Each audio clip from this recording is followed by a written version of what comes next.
In today's video, I'm going to teach you how to add a new contact in Microsoft Outlook. If you've ever searched your inbox for someone's details or retyped the same email address over and over, saving a proper contact will make your life a lot easier. Once you add a contact, Outlook can autocomplete addresses, show details at a glance, and keep phone numbers and job information right where you need them. Start by opening Microsoft Outlook on your computer. These steps apply to the desktop app. Once Outlook is open, look toward the bottom left corner of the window. Click the People icon. It looks like a pair of silhouettes. That switches you to the People view, which is where Outlook stores and organizes your contacts. At the top left of the People window, click New Contact.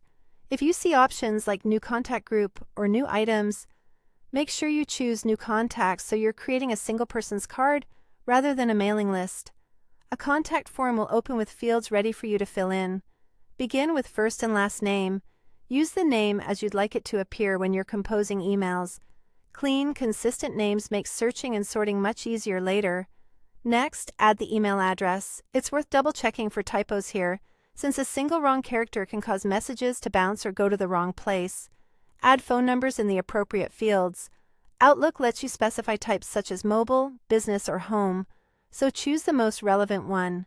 If the person is in another country, include the country code to avoid dialing issues. Then, enter the company and job title. This is especially helpful for work contacts